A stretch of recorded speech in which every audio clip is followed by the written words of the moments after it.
Hello Matholics, welcome to Nivan math academy. आज का हमारे पास टॉपिक है Lagrange equation of first kind. ठीक है, तो Lagrange equation of first kind समझने से पहले हम एक मेथड समझेंगे जो कि हमारे पास लैग्रेंजे ने ही दिया था। तो उसी का मेथड का यूज़ हम यहाँ पे इसके जो डेरिवेशन है इसमें यूज़ करने वाले हैं। तो हम पहले समझ लेते हैं कि लैग्रेंजे ने जो ये मेथड दिया था ये होता क्या है, इसके लिए क्या क्या चीज़ों की नीड पड़ती है। ठीक है, तो यहाँ पे जो मेरे पास मेथड है वो है मेरे पास बेटा लैग्रांजे अनडिटरमाइंड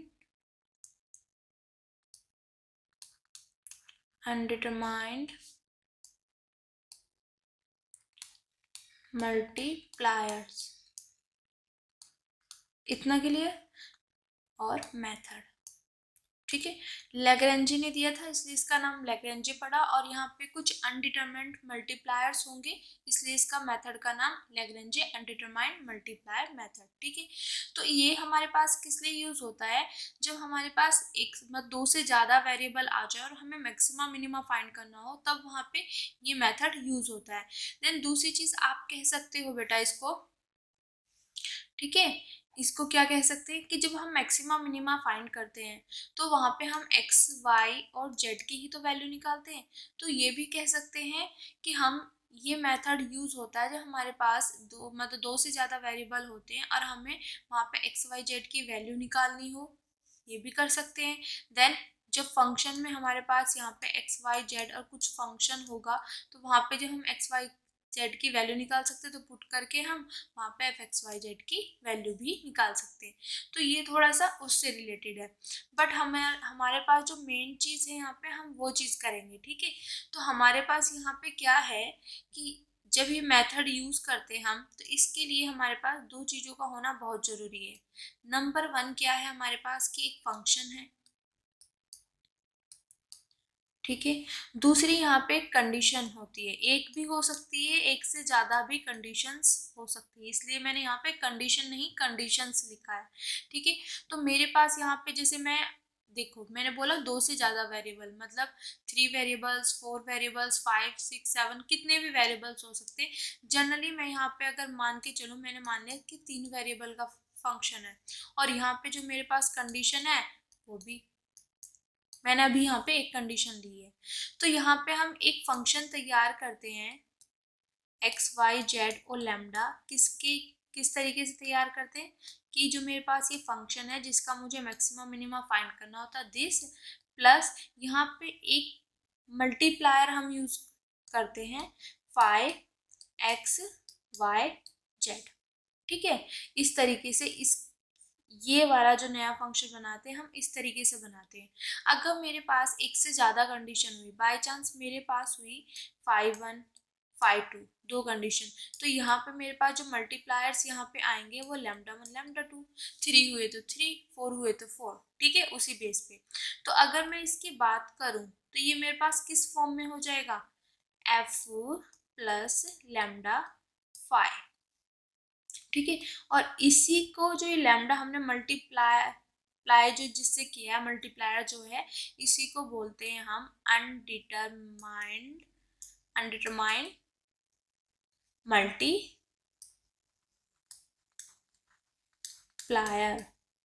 क्लियर, अगर ज़्यादा हुए जैसे मेरे पास अगर जैसे यहाँ पे मेरे पास तो सिंपल एक था, एक कंडीशन थी तो मैंने उस बेस पे ली। ठीक है, अगर जैसे ये वाला केस है तो इस केस में कैसे करेंगे हम, देखो फंक्शन पहले एज इट इज प्लस, ठीक है, फिर यहाँ पे कंडीशन आती है तो मेरे पास यहाँ पे पहले फर्स्ट कंडीशन आएगी प्लस जो इससे मल्टीप्लायर जिसको करें वो आएगा प्लस जो सेकेंड अनडिटरमाइंड मल्टीप्लायर होगा दिस।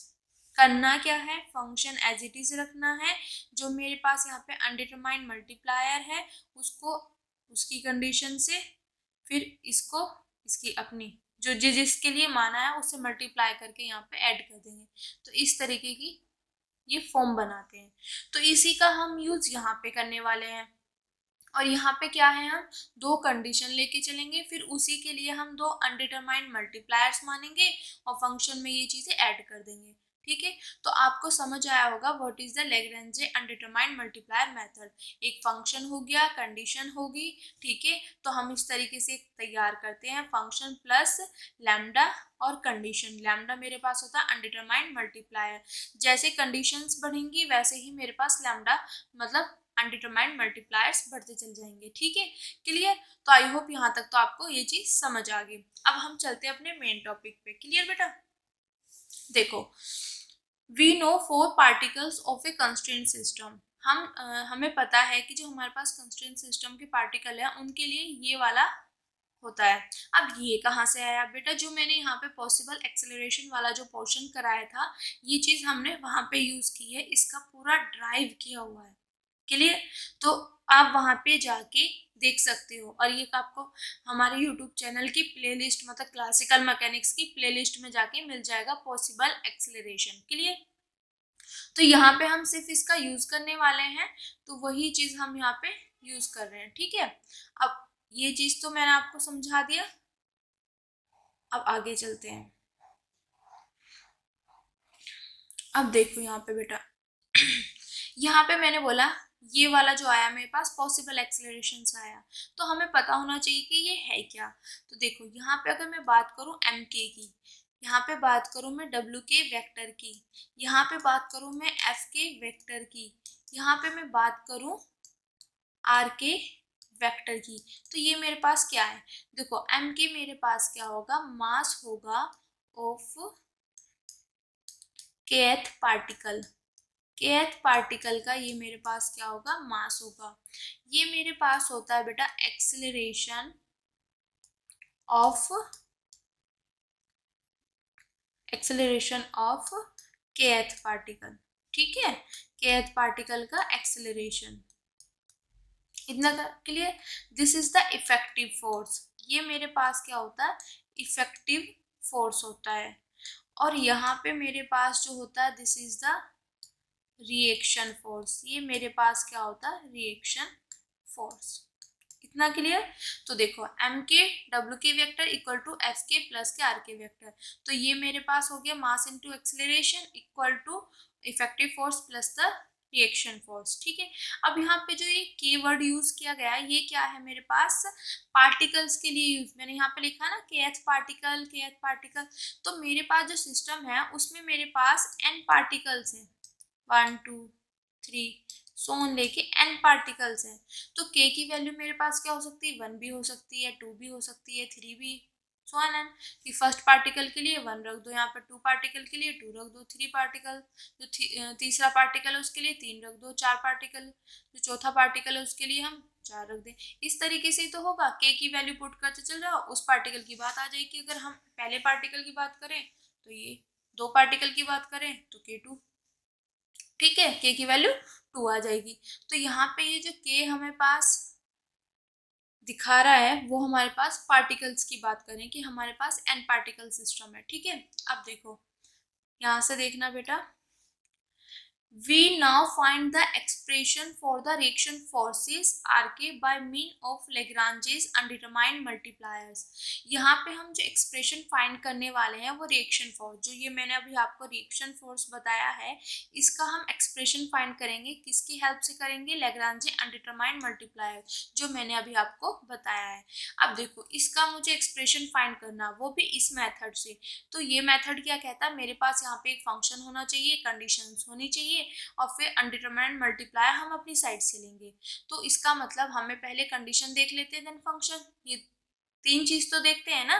देखो यहाँ पे मैंने पहले ही बोल दिया था कि यहाँ पे जो हम कंडीशंस लेंगे वो 2 लेंगे। कंडीशन एक भी हो सकती है, 2 भी हो सकती है, और उससे ज्यादा भी हो सकती है। ठीक है, तो यहाँ पे 2 कंडीशंस ले रहे हैं, तो यहाँ पे मैंने आपको बताया था, तो 2 कंडीशंस देखेंगे कौन सी है, और यहाँ पे फंक्शन देखेंगे। तो देखो the relation defining the virtual displacement of particle of the system R. अब मैंने जो आपको वर्चुअल डिस्प्लेसमेंट वाला जो टॉपिक कराया था उसमें हमने कुछ रिलेशन डिफाइन किए थे सिस्टम के पार्टिकल्स का। जो वर्चुअल डिस्प्लेसमेंट हमने कराया उसमें कुछ रिलेशंस थे वर्चुअल डिस्प्लेसमेंट से related. This is the virtual displacement. तो ये मेरे पास फर्स्ट वहाँ पे रिलेशन था, this is the second relation. और यहाँ पे जो अल्फा है वो मेरे पास कहाँ से कहाँ तक वेरी कर रहा है, 1 से लेके डी तक। मतलब यहाँ पे डी फाइनाइट कंस्ट्रेंट थे और यहाँ पे जी फाइनाइट कंस्ट्रेंट है। तो इस चीज को आप ध्यान रखना, ठीक है। यहाँ पे और मेरे पास n पार्टिकल्स की बात चल रही है तो समीशन। तो कैसे ध्यान रखना है, समीशन मतलब k की वैल्यू 1 से लेके n तक curl f alpha upon curl r के वेक्टर डॉट डेल्टा आर के। मतलब यहाँ पे मेरे पास आएगा वर्चुअल डिस्प्लेसमेंट और दिस, ये ध्यान रखना, ठीक है। इतना clear. This is equation number 2, this is the 3। अब ये दोनों जो इक्वेशन मेरे पास आई हैं, जो ये रिलेशन है वर्चुअल डिस्प्लेसमेंट का जो हमने डिफाइन किया है, ये मेरे पास कंडीशन की तरह ट्रीट करेगा, ठीक है। तो यहाँ पे मेरे पास ये क्या होगा, मेरे पास φ1 दिस इज φ2। ये समझाने के लिए है, यहाँ पे वो चीज नहीं करनी, ठीक है, क्लियर। ये φ1 की तरह ट्रीट करेगा, दिस इज द φ2 की तरह ट्रीट करेगा, क्लियर। अब आगे देखते हैं। अब देखो यहाँ पे वो मैंने यहाँ पे भी आपको लिखा हुआ है,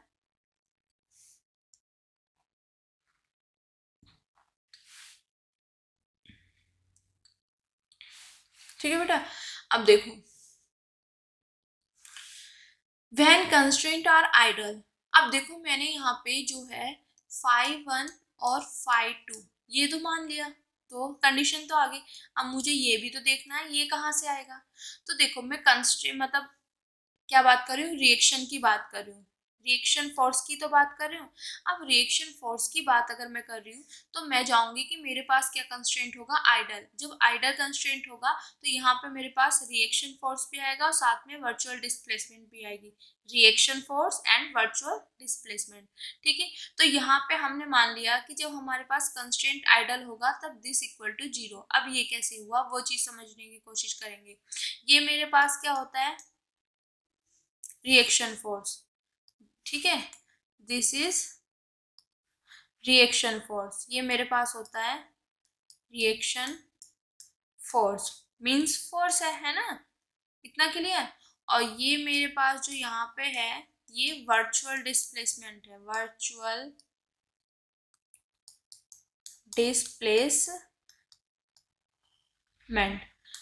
डिस्प्लेसमेंट है। अब देखो मेरे पास जो फोर्स होता है वो इक्वल टू होता है मेरे पास, सॉरी फोर्स नहीं वर्क की बात करेंगे, सॉरी यहाँ पे जो मेरे पास वर्क बोल दो या वर्क डन इक्वल टू क्या होता है, फोर्स इनटू मेरे पास डिस्प्लेसमेंट,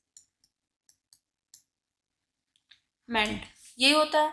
अब देखो यहाँ पे फोर्स इनटू डिस्प्लेसमेंट तो मेरे पास वर्क बन जाता है। तो देखो यहाँ पे मेरे पास लिखा हुआ है फोर्स इनटू डिस्प्लेसमेंट, तो ये मेरे पास क्या बन जाएगा, वर्क, ठीक है। तो ये मेरे पास क्या हुआ, वर्क। इतना क्लियर हो गया कैसे, फोर्स इनटू डिस्प्लेसमेंट।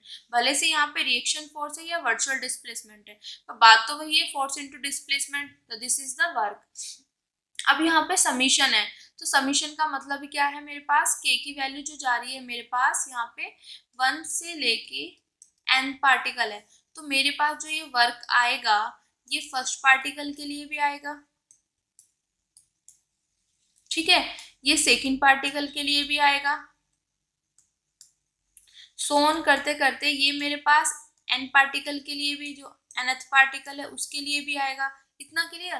तो देखो अब हमारे पास जो आइडल कंस्ट्रेंट है उसकी डेफिनेशन क्या होती है, सम। तो मैंने इनका सबका सम कर दिया, किसका सम है ये मेरे पास क्या है, वर्क। तो sum of work of reaction force, ठीक है, of reaction force on any virtual displacement is equal to 0, clear. तो यहाँ पे देखो सम है, किसका है, सम ऑफ वर्क है, clear, sum of work of reaction force on any virtual displacement is equal to 0। By the definition of ideal constraint. तो मैंने यहाँ से आपको आइडल कंस्ट्रेंट की डेफिनेशन भी रिमाइंड करा दी। क्लियर? तो दिस इज इक्वेशन नंबर 4। अब देखो मेरे पास ये चीज भी आ गई, ये भी आ गई, ये भी आ गई। अब मुझे लैग्रेंज मेथड लगाने के लिए मुझे अब क्या चाहिए, यहाँ पे λ1 चाहिए, यहाँ पे λ2 चाहिए, और फिर यहाँ पे ऐड करना, ये चीज चाहिए। अब यही तो रह जाता है रिमेनिंग। तो हम क्या करते हैं, यहाँ पे मल्टीप्लाइंग द इक्वेशन 2 and 3, जो मेरे पास कंडीशंस है, ये दो कंडीशंस है, इनको हम मल्टीप्लाई करेंगे term wise by the arbitrary scalar multiplier minus के लैम्डा अल्फा माइनस के म्यू बीटा। ठीक है, मल्टीप्लाई करने के बाद मल्टीप्लाई कर दिया, फिर क्या करते हैं, ऐड। तो फिर ऐड कर देंगे, और किस में करेंगे, इसमें ऐड करते हैं। तो यहाँ पे इसकी जगह कौन है, ये, तो इसमें हम ये चीजें ऐड कर देंगे। ठीक है, फिर देखते हैं ये चीज हमारे पास आता है। इतना के लिए अब देखो यहाँ पे प्रीवियस पेपर, इस पे देखो, इसको करूंगी मैं माइनस के लैम्डा अल्फा से। यार यहाँ पे माइनस लैम्डा अल्फा से क्यों किया, देखो सिंपल सी चीज है, यहाँ पे अल्फा वेरी करा 1 से लेके डी तक।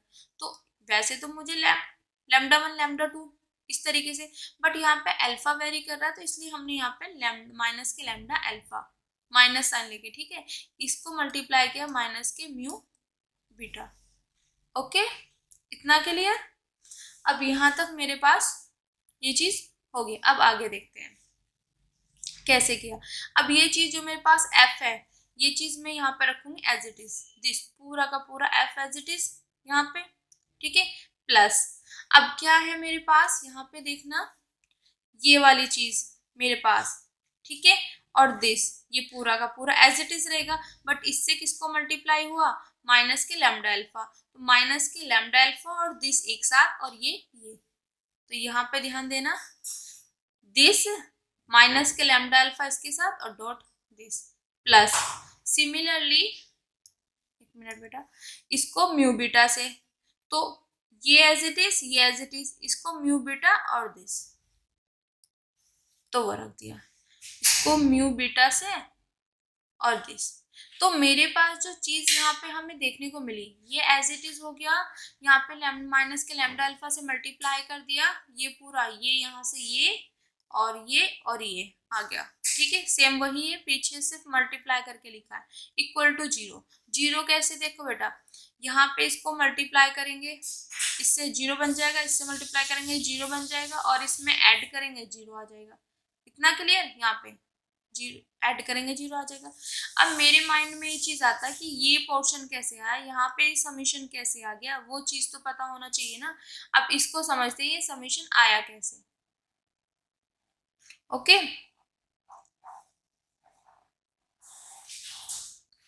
देखो अब ये जो मेरे पास यहाँ पे समीशन है, ये जो मेरे पास यहाँ पे मेन इंपॉर्टेंट वर्ड जो है ना, वो ये है टर्म वाइज, यहाँ पे टर्म वाइज। क्लियर? इसका बहुत यूज होने वाला है। तो देखो मेरे पास यहाँ पे जो था दिस, ये है,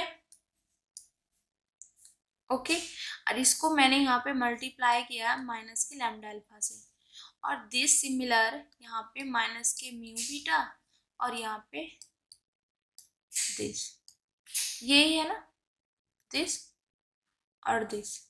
अब ये वाला पोर्शन क्यों आया, वो चीज मैं बताने वाली हूँ। देखो यहाँ पे बोला term wise by the arbitrary scalar multiply, मतलब टर्म वाइज इसको मल्टीप्लाई करना है।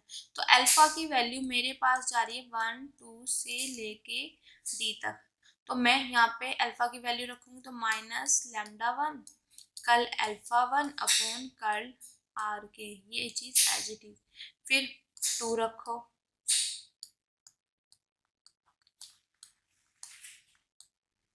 क्लियर, सो ऑन, और यहाँ पे रखा मैंने डी।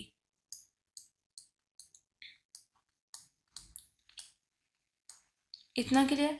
फिर क्या किया कि एडिंग, अब इनको क्या कर दो ऐड, इनको क्या कर दो ऐड। यहाँ से मैं ये ब्रैकेट कर लेती हूँ, क्योंकि कभी भी दो साइन एक साथ नहीं आते। क्लियर? अब देखो जो यहाँ पे ये ऐड हुआ है, इसको बाद में देखेंगे इसके बाद, ठीक है। यहाँ पे जो ये, अब देखो यहाँ पे ये क्या है, एडिशन, एडिशन को मैं लिख सकती हूँ सम, ठीक है। यहाँ पे माइनस माइनस माइनस माइनस, सब में माइनस है। लैम्डा, यहाँ पे मैं लैम्डा मैंने अल्फा रख लिया, और यहाँ पे curl alpha upon curl R K, ये चीज एज इट इज है। इतना के लिए अब देखो इसको यहाँ पे ब्रैकेट में, अब लैम्डा की वैल्यू मेरे पास, लैम्डा के अल्फा की वैल्यू कहाँ से कहाँ तक जा रही है, 1 1 2 2, डी डी, यहाँ पे आएगा बेटा डी। ठीक है, तो डी डी, तो मेरे पास अल्फा की वैल्यू 1 से लेके डी तक। तो क्या किया हमने, पहले इनको टर्म वाइज मल्टीप्लाई कर लिया, फिर टर्म वाइज ऐड कर दिया। तो ऐड के लिए समीशन, अल्फा की वैल्यू यहाँ से लेके 1 से लेके डी तक, और ये इसको जनरल फॉर्म में। तो वही चीज जो ये वर्ड है ना यहाँ पे term wise multiply and adding, इसी वजह से यहाँ पे ये चीज आई है। तो यहाँ पे दिस ये समीशन, क्योंकि ये चीज तो हमने ऑलरेडी पहले ही लिख ली थी, तो ये पूरा का पूरा सॉल्व होके ये चीज आया। तो यहाँ पे समीशन इसलिए लगा है। सिमिलरली यहाँ पे समीशन इसलिए लगा है। ओके, वो भी बता देते हैं।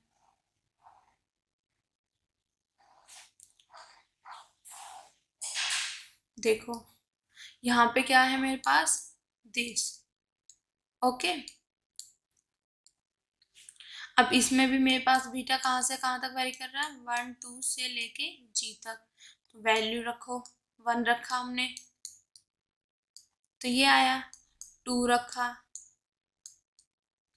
तो ये आया, यहाँ पे दिस इज एल। सोन करते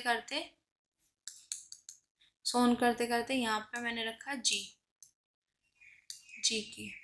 ठीक है, फिर अलग अलग टर्म वाइज आर्बिट्रेरी स्केलर से मल्टीप्लाई करने के बाद फिर क्या किया हमने, एडिंग किया, टर्म वाइज कर दिया ऐड। ठीक है, अब देखो यहाँ पे अगर मैं जनरली एडिशन हो रही, इसको समीशन ठीक है, और यहाँ पे मैंने लिख दिया म्यू बीटा एल बीटा के वेक्टर। अब बीटा की वैल्यू देखो कहाँ से कहाँ था, 1 1 2 2 जी, तो बीटा की वैल्यू मेरे पास 1 से लेके जी तक। यही चीज आ गया, साथ में माइनस साइन है यहाँ पे। तो जब हमने इनको मल्टीप्लाई किया देन फिर ऐड किया, तो मेरे पास ये पूरी वैल्यू आ गई, नहीं आ गई। ठीक है, तो किस तरीके से ये वैल्यू आई, तो आई होप ये चीज आपको क्लियर हो गई होंगी। इतना क्लियर। अब आगे देखो बेटा, ये होने के बाद अब यहाँ से समीशन समीशन समीशन बाहर, डॉट वर्चुअल डिस्प्लेसमेंट वर्चुअल सब में कॉमन है बाहर, इक्वल टू 0, रिमेनिंग यहाँ पे दिस ये बचा, और मेरे पास ये पूरा का पूरा पोर्शन बचा, और ये पूरा का पूरा पोर्शन बचा। ठीक है, यहाँ पे और plus minus minus plus minus minus. इतना clear, this is equation number 5। इतना यहाँ तक क्लियर हो गया बेटा। अब देखो जो ये इक्वेशन नंबर 5 है, इसको मैं कार्टेशियन फॉर्म में चेंज करती हूँ। तो कार्टेशियन फॉर्म में चेंज करने के लिए मेरे को ये चीजें पता होनी चाहिए। ठीक है, तो अब यहाँ पे देखो कार्टेशियन फॉर्म में, तो जो मेरे पास आर के वेक्टर है उसको मैंने मान लिया दिस, इसको ये। अब देखो यहाँ पे आर के है, तो के एक्स एक्सिस पे, वाई एक्सिस पे वाई, जेड एक्सिस पे जेड, तो r k x i cap plus r k y j cap plus r k z k cap. क्योंकि जब हम वहाँ पे पोजीशन वेक्टर का कभी देखते थे तो हम इस तरीके से लिख सकते थे ना, ये लिखते थे हम पोजीशन, तो वही चीज है आई जे के कैप, ये तो रहेगा X X X Y Z. फिर सिमिलरली यहाँ पे देखो ये चीज है ना मेरे पास यहाँ पे, तो यहाँ पे इसी से आइडिया लगा लो, कल एफ अल्फा अपॉन कल एक्स, आर के पोजीशन है ये, तो एक्स वाई जेड होना चाहिए, तो एक्स के वाई के जेड के इसलिए चल रहा है क्योंकि हम kth पार्टिकल की बात कर रहे हैं। ठीक है, और के की वैल्यू हमारे पास 1 से लेके n तक कुछ भी हो सकती है। ठीक है, इतना क्लियर।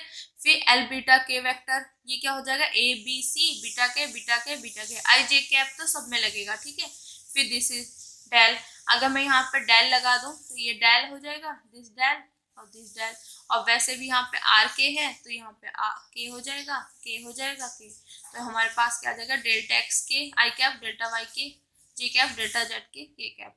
अब ये जो वैल्यू है मेरे पास पूरी की पूरी, ये मैं वहाँ पे इक्वेशन नंबर 5 में क्या कर दूंगी, यहाँ पे पुट कर दूंगी। तो मैंने क्या किया यहाँ पे बेटा, समीशन एज इट इज, इसकी जगह ये पूरी वैल्यू पुट कर दी दिस, फिर ये यहाँ तक एज इट इज है, ये वाला पोर्शन एज इट इज है देखो, और इसकी जगह वैल्यू पुट कर दी पूरी की पूरी। फिर ये एज इट इज है यहाँ तक, और इसकी वैल्यू पूरी पूरी पुट कर दी, डॉट और दिस इक्वल टू 0। ठीक है, अब हमारे पास मेन काम क्या रहेगा, आई वाले एक साइड, जे वाले एक साइड, के वाले एक साइड, सबको अलग अलग करेंगे। ठीक है, तो अलग अलग करने के लिए देखो यहाँ पे समीशन तो इस पूरे में है ना, यहाँ से यहाँ तक समीशन है, तो समीशन तो सब में कॉमन आएगा। जब मैं आई की बात करूंगी तो आई के साथ एक ये है, ठीक है, आई कैप मुझे यहाँ पे दिखाई दिया, और इसके साथ क्या मल्टीप्लाई होगा, ये। फिर आई कैप मुझे यहाँ पे दिखाई दिया ये, और इसके साथ ये वाला पूरा का पूरा मल्टीप्लाई होगा। क्लियर, तो वही चीज हमने यहाँ पे लिखा है, आई और समेशन। ठीक है, ये था, ये आया था मेरे पास वहां पे, इस ये मल्टीप्लाई हुआ, ये आया था, ये मल्टीप्लाई किया, फिर प्लस के जे कैप, जे कैप के साथ अब यहाँ पे देखो, जे कैप के साथ क्या होगा बेटा, यहाँ पे summation as it is this, फिर ये आया तो इसके साथ ये मल्टीप्लाई, फिर मेरे पास ये आया इसके साथ वो मल्टीप्लाई। इतना क्लियर, तो वो चीज मैंने यहाँ पे लिख दिया पूरा। फिर के कैप, ये आएगा यहाँ पे, और ये आएगा इसके साथ ये मल्टीप्लाई, ये आएगा इसके साथ ये मल्टीप्लाई। तो मैंने सारे के सारे I cap, J cap, K cap सब अलग कर लिए, और दिस ये as it is equal to 0। अब यहाँ पे मेन चीज देखो आप बेटा, इसको रफ कर देते हैं। अब यहाँ पे आप इसको देखना, मेरे को ये पता है कि सेम से सेम की डॉट प्रोडक्ट क्या होती है, 1 होती है, और अगर दूसरे के साथ किसी के साथ करते हैं तो वो डॉट प्रोडक्ट क्या आ जाती है, 0। जैसे आई डॉट आई, इसकी सेम के साथ 1, अगर मैं इसकी जे के साथ करूं तो इक्वल टू 1, के की के साथ करूं तो इक्वल टू 1। अगर बाई चांस मैं आई की जे के साथ कर दूं डॉट प्रोडक्ट तो वो 0 हो जाएगा।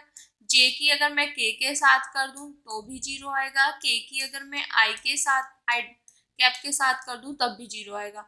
तो मतलब यहाँ पे देखने वाली क्या बात है, अगर डिफरेंट डिफरेंट है तो वो 0 बन जाएगा, सेम सेम की ही 1 आएगी।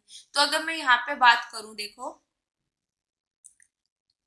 यहाँ पे ये वाला मेरे पास आई फैक्टर है, ठीक है, ये मेरे पास पूरा यहाँ से यहाँ तक ये पूरा एक ब्रैकेट है, दूसरा ब्रैकेट ये है, और यहाँ पे डॉट प्रोडक्ट है, तो मतलब इस पूरे ब्रैकेट की इसके साथ डॉट प्रोडक्ट होनी है। तो जब मैं इस वाले की आई के साथ इसके साथ पूरे के साथ डॉट प्रोडक्ट करूंगी तो मेरे पास दिस और ये, और साथ में आई डॉट आई, तो आई डॉट आई क्या होता है मेरे पास 1, तो मेरे पास यहाँ पे ये पूरा और मल्टीप्लाई में आ जाएगा मेरे पास दिस, तो ये पूरा का पूरा और मल्टीप्लाई में दिस, और आई डॉट आई क्या हो गया मेरे पास 1। ठीक है, क्लियर। अब जब मैं इस आई की जे के साथ करूं या के साथ करूं, आई की जे के साथ करूंगी या के साथ करूंगी, मेरे पास क्या बन जाएगा 0, तो उसे लिखने की नीड नहीं है। सिमिलरली जब मैं इस पूरे जे की इसके साथ करूंगी, ठीक है, तो तब देखते हैं, जे की आई के साथ करूंगी 0, डिफरेंट डिफरेंट होगी ना, जे की जे के साथ करूंगी तो क्या आएगा 1, तो ये पूरा का पूरा और दिस, तो मेरे पास जे वाला ये पूरा का पूरा और दिस। इतना क्लियर। फिर सिमिलरली जब मैं पूरे के सॉरी यहाँ पे जे की अगर के साथ करूंगी तब भी 0 आ जाएगा। ठीक है, तो ये हो गया। अब के की अगर मैं इस पूरे के साथ करूंगी तो के की आई के साथ करूंगी तो 0, के की जे के साथ करूंगी 0, के की के साथ करूंगी तो मेरे पास क्या आएगा 1, तो ये पूरा फैक्टर और दिस, तो ये पूरा फैक्टर और दिस। ठीक है, यहाँ पे देखो ये पूरा का पूरा फैक्टर हो गया मेरे पास, ये पूरा का पूरा फैक्टर और दिस, और इक्वल टू 0। अब देखो मेन यहाँ पे अगर आप बात करो तो यहाँ पे मेन चीज है क्या हमारे पास, कहने के लिए क्या है। देखो जब भी हम डॉट प्रोडक्ट करते हैं तो हम किस तरीके से देखते हैं बेटा, आई का आई के साथ, जे का जे के साथ, के का के साथ। इसको जैसे ये मैंने पूरा चीज आपको बताया है कि सेम सेम ये सारी चीजें, तो इसको शॉर्ट में हम कैसे बोलेंगे, आई का आई के साथ, जे का जे के साथ, के का के साथ। अब ऐसे ध्यान देना है, तो आई का आई के साथ देखो तो this multiply this, this multiply this, this multiply this. इतना क्लियर हो गया, ये चीज होती है शॉर्ट। तो वही चीज हमारे पास यहाँ पे आ गई। दिस इज इक्वेशन नंबर 6, यहाँ से ये इक्वेशन नंबर हमारे पास 6 आ गई। अब आगे देखते हैं, अब क्या किया इन्होंने, द एक मिनट, द अनडिटरमाइंड मल्टीप्लायर, जो मैंने यहाँ पे लैम्डा अल्फा म्यू बीटा यहाँ पे चूज किए हैं, वो किस तरीके से किए हैं कि द स्केलर कोफिशिएंट इन 6, जो मैंने अभी इक्वेशन नंबर 6 निकाली उसमें स्केलर कोफिशिएंट, और ऑल द वेक्टर कोफिशिएंट इन 5, जो मैंने 5 बताई थी जो मेन वो है इक्वेशन, उसमें उसमें वेक्टर कोफिशिएंट क्या हो जाएंगे, वैनिश। और वैनिश होने का मतलब क्या होता है कि उनकी वैल्यू 0 हो जाएगी। अब हम देखते हैं, पहले 6 में देखते हैं कि मेरे पास स्केलर कोफिशिएंट कौन से हैं।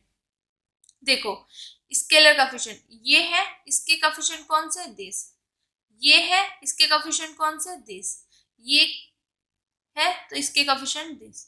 तो इसका मतलब क्या है, ये पूरा का पूरा और दिस और दिस मेरे पास क्या हो जाएगा, वैनिश। वैनिश होने का मतलब क्या, इक्वल टू 0 आ जाएगा। यही तो चीज हुआ ना। अब दूसरी चीज आपको एक चीज और समझाना चाहूंगी, जैसे हम छोटी क्लास में करते थे ए एक्स प्लस के बी वाई प्लस के सी जेड, कुछ भी आप आगे मान लो, ठीक है, इस तरीके के मैं 3 के लिए लिया तो इक्वल टू 0। अब मुझे एक्स वाई जेड इनके कोफिशिएंट की वैल्यू बतानी है, कैसे, मतलब किस तरीके से। तो देखो मैं इस 0 को लिख सकती हूँ, 0x प्लस के, यहाँ पे एक मिनट, यहाँ पे 0 था। अब देखो इसको कैसे लिख सकती हूँ, 0x प्लस के 0y प्लस के 0z। अगर मैं यहाँ से कंपैरिजन करूँ तो मेरे पास a की वैल्यू क्या हो जाएगी 0, b की वैल्यू क्या हो जाएगी 0, c की वैल्यू क्या हो जाएगी 0। ठीक है, तो वही चीज यहाँ पे, अगर मैं इसको 0, जो 0 है इसको लिख दूँ मैं 0 डेल्टा x प्लस के 0 डेल्टा y प्लस के 0 डेल्टा z। यहाँ पे k है, सॉरी k और लिख दो।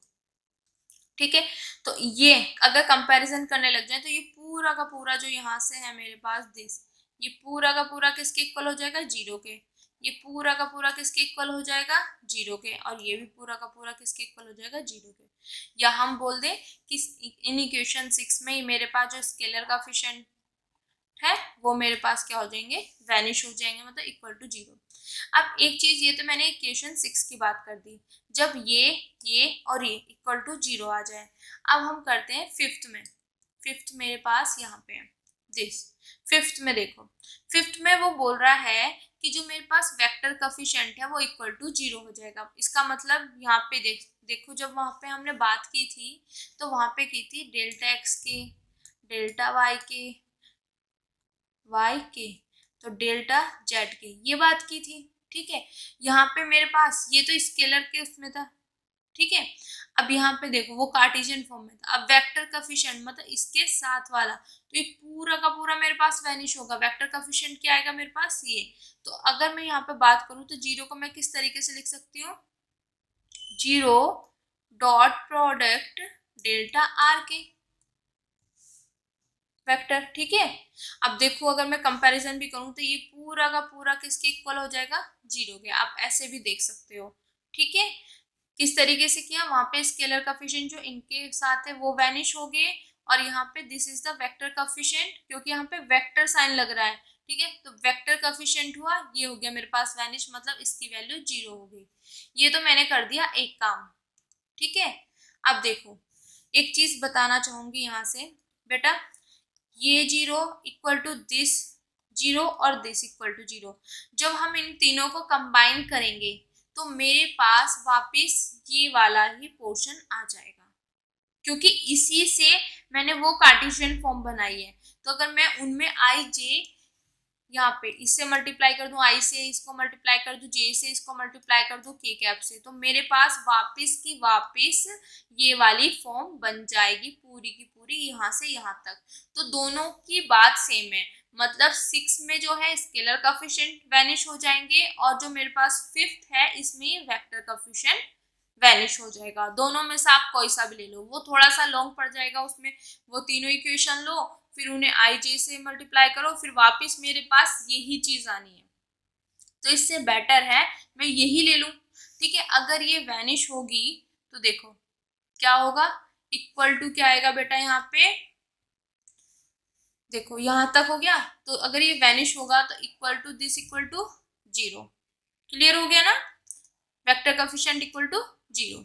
अब देखो यहाँ पे मेरे पास क्या है, ये पूरा का पूरा अगर मेरे पास कोई ऐसे सम है और यहाँ पे कुछ इस तरीके से इक्वल टू 0, अब इनका पूरे का सम जो आ रहा है वो 0 आ रहा है, तो किसी का भी सम 0 कब आ सकता है? जब वो सारी की सारी, मतलब फॉर ऑल के की बात कर रहे हैं, के की वैल्यू 1 से लेके n तक की मान लो, वो पूरे के पूरे 0 हो, तभी आ सकते हैं। क्योंकि अदरवाइज जैसे 0 + 0 + 0 ये सम ही तो हो रहा है, अगर ये पूरा का पूरा 0 होगा तभी तो सम 0 आएगा। बाई चांस एक भी अगर मेरे पास यहाँ पे मतलब नॉन जीरो हुआ, एक भी नॉन जीरो हुआ, तो मेरे पास सम कभी भी 0 नहीं आएगा। यहाँ पे इसका सम अगर मैं बात करूँ, सारे के सारे 0 बना दिए, एक 1 है, तो इसका सम क्या आ जाएगा 1, तो ये तो 0 नहीं है, नॉट इक्वल टू 0 है। ठीक है, तो इसका मतलब क्या है, अगर किसी का इस पूरे का जो मेरे पास है ये पूरा का पूरा, इसका सम क्या है 0 आ रहा है, तो इसका मतलब ये पूरी की पूरी जो टर्म्स है इंडिविजुअली ये क्या होंगी, मेरे पास 0 होंगी। ठीक है, क्लियर, इतना समझ आया? किसी का भी सम अगर 0 आ रहा है वो तभी पॉसिबल है जब सारी की सारे टर्म्स मेरे पास क्या हो, 0 हो, सारी की सारी टर्म 0 हो, तभी उसका सम 0 आएगा। अगर एक भी नॉन 0 आती है तो मेरे पास उसका सम 0 नहीं आ सकता। यहाँ से क्लियर, इक्वल टू 0। अब ये इधर माइनस में है तो इधर जाके ये प्लस हो जाएगा। This is equation number 7। इतना क्लियर। अब देखो मेरे मेन टारगेट क्या था, एक्सप्रेशन फाइंड करना, किसका, are K vector, are K vector का मतलब रिएक्शन फोर्स के लिए मुझे एक एक्सप्रेशन फाइंड करना था, तो मैंने फाइंड कर लिया। अब यहाँ पे मेरे पास के की वैल्यू क्या है, 1 2 से लेके n तक। इतना क्लियर, तो ये मेरे पास एक्सप्रेशन आ गया। अब आगे देखो, ठीक है, this is the general expression for the reaction force. Obviously हम रिएक्शन फोर्स का क्या है, जनरल एक्सप्रेशन है। अब जो हमने रिएक्शन फोर्स लिया था वो किसका था, आइडल कंस्ट्रेंट का। ठीक है, this is the general expression for the reaction force of ideal constraint in terms. अब किसकी टर्म्स में है ये, अनडिटरमाइंड मल्टीप्लायर, जो मेरे पास यहाँ पे लैम्डा अल्फा है, यहाँ पे म्यू बीटा है, इनकी टर्म्स में। क्योंकि जब हमने रिएक्शन फोर्स निकाला यहाँ पे तो वो मेरे पास इनकी टर्म्स में ही तो आया है, तो यहाँ पे ये लिखा हुआ है कि ये जनरल एक्सप्रेशन मेरे पास रिएक्शन फोर्स का है, जो रिएक्शन फोर्स हमने कहाँ से लिया, आइडल कंस्ट्रेंट से, और किसकी टर्म्स में है, लैम्डा अल्फा और म्यू बीटा। ठीक है, और लैम्डा की वैल्यू मेरे पास, सॉरी लैम्डा मतलब अल्फा और बीटा की वैल्यू मेरे पास कहाँ से कहाँ तक जा रही है, अल्फा की 1 से लेके डी तक, बीटा की 1 से लेके जी तक। इतने क्लियर? ठीक है, अब क्या करेंगे, हमें तो लैग्रेंज इक्वेशन फाइंड करनी है, और उसके लिए सबसे पहले हमें फाइंड करना था रिएक्शन फोर्स का क्या, एक्सप्रेशन।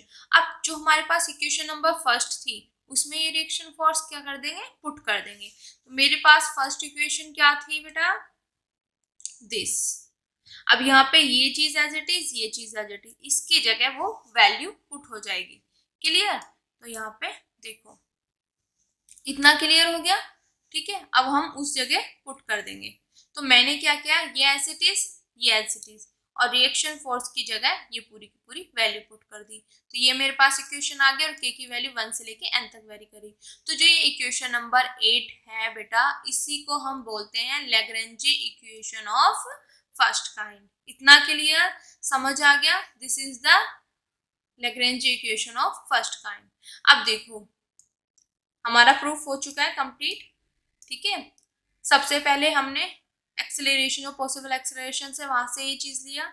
मुझे इसके लिए क्या करना है, एक्सप्रेशन फाइंड करना है, किसकी हेल्प से, अनडिटरमाइंड मल्टीप्लायर्स की हेल्प से। तो उसके लिए एक फंक्शन, और यहाँ पे हमने दो कंडीशंस ली है, तो दो अनडिटरमाइंड मल्टीप्लायर्स। तो मेरे पास यहाँ से दो कंडीशन आ गई, कहाँ से आई, वर्चुअल डिस्प्लेसमेंट के रिलेशन से। ठीक है, उसके बाद क्या किया हमने, यहाँ पे एक एफ की जगह ये ले लिया। ये कहाँ से लिया, रिएक्शन फोर्स कंस्ट्रेंट, जो हमारे पास कंस्ट्रेंट आइडल होगा वहां से। फिर जो मेरे पास दोनों कंडीशन है, एक को मैंने माइनस के लैम्डा अल्फा से मल्टीप्लाई किया, दूसरे को माइनस म्यू बीटा से।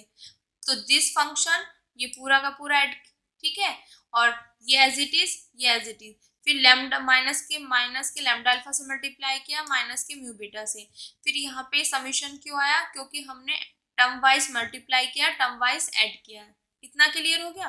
तो ये चीज आ गई मेरे पास। ठीक है, इसको इस फॉर्म में कर लिया, फिर इसको मैंने कार्टेशियन फॉर्म में लिखा, कार्टेशियन फॉर्म में लिख के ये चीज़ आ गई, तो मेरे पास ये आ गई इक्वेशन नंबर 6। अब इक्वेशन नंबर 6 में आप क्या कह सकते हो, जो स्केलर कोएफिशिएंट है, तो ये और ये वाला मेरे पास क्या हो जाएगा, वैनिश, मतलब इक्वल टू 0 हो जाएगा। अब मैं बात करूं इसमें, तो इसमें मेरे पास this is the vector coefficient, ये वैनिश हो जाएगा। अब ये मेरे पास है और ये है मेरे पास, इन तीनों को अगर मैं कंबाइन करूंगी तो मेरे पास ये वेक्टर वाली ही बन जाएगी, क्योंकि इसको ही मैंने कार्टेशियन फॉर्म में चेंज किया था। तो मतलब हम इसको लेके चलते हैं, ठीक है। ये वैनिश होगा तो इसकी वैल्यू क्या होगी, इक्वल टू मेरे पास 0 हो जाएगी। किसी का सम अगर 0 है तो इसका मतलब वो इंडिविजुअली टर्म्स क्या होंगी, 0 होगी। तो यहाँ से आर के की वैल्यू आ गई, जो एक्सप्रेशन हम फाइंड कर रहे थे, और इसको उठा के मैंने इक्वेशन नंबर फर्स्ट में पुट कर दिया, और यही मेरे पास आ गई लैग्रेंजे इक्वेशन। ठीक है, तो मैंने ये पूरा अच्छे से आपको एक्सप्लेन भी कर दिया, देन ओवरव्यू भी दे दिया। सिर्फ पॉइंट टू पॉइंट इनको याद रखना, पहले क्या लेना, दूसरी टर्म्स में क्या लेना, हमने इस तरीके से स्टेप टू स्टेप। क्लियर। तो आज के लिए बेटा थैंक यू सो मच, और please like share and subscribe my channel, और जाते जाते सब्सक्राइब का बटन दबाना ना भूलें। अगर आपको मेरी वीडियोस, मेरे लेक्चर्स पसंद आ रहे हैं तो ये वीडियोस उन बच्चों तक जरूर पहुंचाएं जिनको इनकी नीड है। Thank you.